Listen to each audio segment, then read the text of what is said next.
নমস্কার, ইন্ডিয়ান এগ্রিকালচারে আবার আপনাদের স্বাগত। অনেকেই আমার ব্ল্যাক রাইস ধানের যে চাষটা, সেটার ধান কোথায় পাবো সেটা জানতে চেয়েছেন। ধান এখনও পর্যন্ত আমার কাছে আছে, আমার কাছ থেকেই পাবেন। আর সেক্ষেত্রে কিন্তু মোবাইল নাম্বার অনেকে চেয়েছেন, কিন্তু মোবাইল নাম্বার দেওয়াটা সঙ্গত নয় এই মুহূর্তে, আর দিতেও পারছি না এই মুহূর্তে বিশেষ কারণের জন্য। আমি মেল আইডি দিয়ে দেবো, আপনারা মেল আইডিতে যদি যোগাযোগ করেন সেখানে আমি আপনাদের মোবাইল নাম্বার দিয়ে দেবো। কিন্তু এই কমেন্টে পাবলিকালি সোশ্যাল মিডিয়াতে আমি নাম্বারটা দিতে চাইছি না, সেই কারণে দিচ্ছি না। আপনারা মেলে যোগাযোগ করুন, আপনাদের কিন্তু আমি নাম্বার দিয়ে দেবো, সেখান থেকে আপনারা ব্ল্যাক রাইস ধানটা নিতে পারেন। তো চলে এলাম আবার একটা চাষের আপডেট নিয়ে। তো চলুন আপনাদের দেখাই। এখানে আমি যেটা দেখাবো বা চাষ সম্পর্কে বলবো সেটা হচ্ছে আপনার একটা জমিতে কিভাবে 3 রকমের সবজির চাষ করা যায় সেইটা আমি আপনাদের দেখাবো। তো চলুন, এটা আমি যে একটা জমিতে আপনি যদি 3 থেকে 4 রকমের সবজিও কিন্তু করতে পারবেন কম কম করে। তো সেটাই আমি আজ আপনাদের দেখাবো। তো চলুন দেখাই। আর সেটা দেখানোর আগে আপনাদের বলি, যারা এই চ্যানেলে নতুন এসেছে তাদের বলবো চ্যানেলটাকে সাবস্ক্রাইব করে নিতে, আর যারা পুরানো তাদের বলবো লাইক শেয়ার কমেন্ট করতে ভুলবেন না। অবশ্যই লাইক শেয়ার কমেন্ট করবেন। তো চলুন আপনাদের দেখাই। এই যে দেখুন, এই যে এটা হচ্ছে আপনার কি ভেন্ডি লাগানো হয়েছে। তারপরে ওই যে দূরে দেখছেন ভাড়া করা আছে, ওখানে দুটো সবজি লাগানো আছে, একটা হচ্ছে বরবটি আর একটা হচ্ছে আপনার ঝিঙা। তো চলুন আপনাদের পুরো ডিটেলসটা দেখাই। এই যে দেখছেন জমিটা, এই জমিটাতে কিন্তু 3টে ফসল লাগানো হয়েছে। প্রথমে এখানটাতে লাগানো হয়েছে ভেন্ডি, এটা কিন্তু বেশি পরিমাণে লাগানো হয়েছে। তার থেকে কম পরিমাণে লাগানো হয়েছে ঝিঙে, আর সবথেকে কম পরিমাণে লাগানো হয়েছে সেটা হচ্ছে বরবটি। সেই বরবটিটা মাঝে লাগানো হয়েছে আর একদম সেই দিকটায় ঝিঙে। কিন্তু এখানে যেটা আমি আপনাদের দেখাবো, যে দেখুন এখানে কিন্তু এই যে ভেঁড়ি গাছটা, এই ভেঁড়িটা কিন্তু হাইব্রিড ভেঁড়ি এবং ছোট গাছ থেকে ফল আসা শুরু, যার ফলে কি হয়েছে যে আপনার ছোট থেকেই ভেন্ডি কিন্তু তুলে নেওয়া হয়েছে কিছু, ঠিক আছে।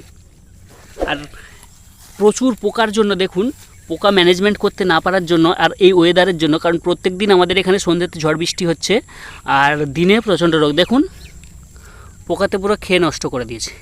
এটা কিন্তু আপনাকে কন্ট্রোল করতে হবে। দেখুন প্রত্যেকটা ভেঁড়ির যে ফুল, সেই ফুলের ডগায় কিন্তু পোকা, দেখুন এই পোকা যদি আপনি কন্ট্রোল করতে না পারেন, আর এই জমিটাতে পোকা কন্ট্রোল করতে পারেনি, তার কারণটা হচ্ছে একটাই, দেখুন পাতাতে প্রচুর পরিমাণে পোকা, প্রচুর। তো আপনাকে কিন্তু এইটা মাথায় রাখতেই হবে যে আপনাকে কিন্তু ভেন্ডিতে পোকা লাগার সম্ভাবনা বেশি থাকে এবং এই পোকা কিন্তু আপনাকে কন্ট্রোল করতেই হবে। আপনি যদি পোকা কন্ট্রোল না করতে পারেন তাহলে কিন্তু আপনি ভেন্ডি চাষে কখনোই প্রফিট করতে পারবেন না। তাই এই যে জমিটা যিনি চাষ করেছেন তিনি কিন্তু এই বছর এই চাষটা 3টে চাষেই ভালো প্রফিট কোনোভাবেই পাবেন না। এই দেখুন ভেন্ডি ধরেছিল ঠিকই, কিন্তু এটা তো নষ্ট হয়ে গেছে আর এইগুলো নষ্ট হয়ে গেছে।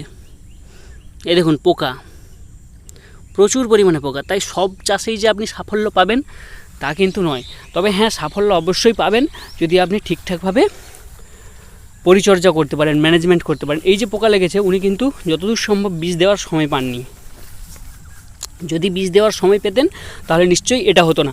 আর এটার আরেকটা কারণ হতে পারে, কারণটা হচ্ছে আমাদের এখানে যেহেতু অত্যাধিক বৃষ্টি হচ্ছে তার কারণে আমাদের মাঠের যে ধান চাষ, সেই ধান চাষ কিন্তু একেবারে সবার শেষ, মানে একদম সব জলে ডুবে আছে। সেই ধান চাষে নিয়ে হয়তো উনি ব্যস্ত হয়ে গেছেন, আর যার ফলে এই দিকে আর বেশি সময় দিতে পারেননি, সেটাও একটা কারণ হতে পারে। তবে ওই কারণটাই আমার মনে হয় সবথেকে বেশি। দেখুন এখানে লাগানো হয়েছে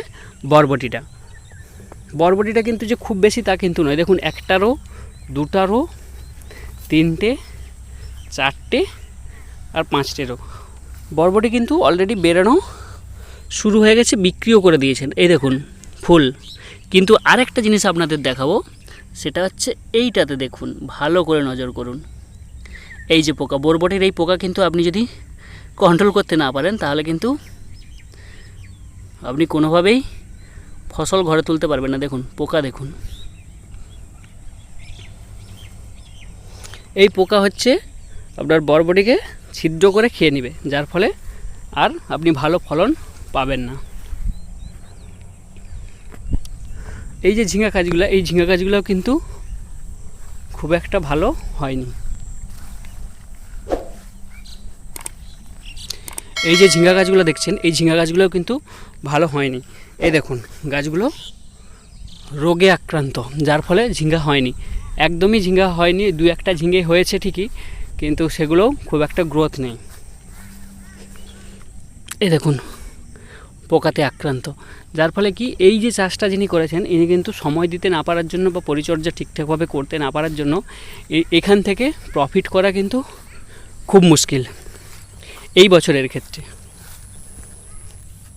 এই দেখুন ঝিঙ্গা হয়েছে ঠিকই, কিন্তু এই ঝিঙ্গার দাম পাওয়া যাবে না, এই ঝিঙ্গার কোনোভাবেই কখনোই দাম পাওয়া যাবে না।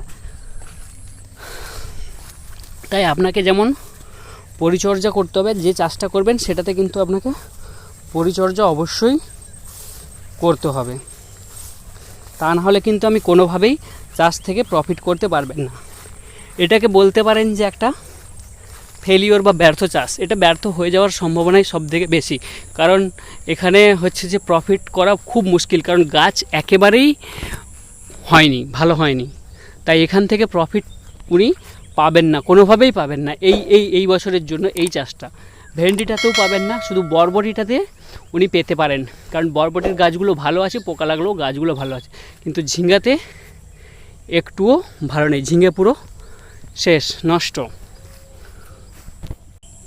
তাই এটাকে বলা যেতেই পারে এই বছরের জন্য এখানে কিন্তু একদমই ভালো চাষ হয়নি, বা ফসল থেকে প্রফিট করা খুব মুশকিল। এই যে চাষটা যিনি করেছেন, চাষটা যে করা হয়েছে, এই চাষ থেকে কিন্তু প্রফিট করা খুব মুশকিল। আজকের ব্লগটা তাহলে এখানেই শেষ করছি, দেখা হচ্ছে আবার অন্য কোনো চাষ নিয়ে। ততদিন সবাই ভালো থাকুন, সুস্থ থাকুন, আর সবাইকে ভালো রাখুন। আর যেতে যেতে চ্যানেলটাকে সাবস্ক্রাইব করে দিয়ে দেন, লাইক কমেন্ট করতে ভুলবেন না।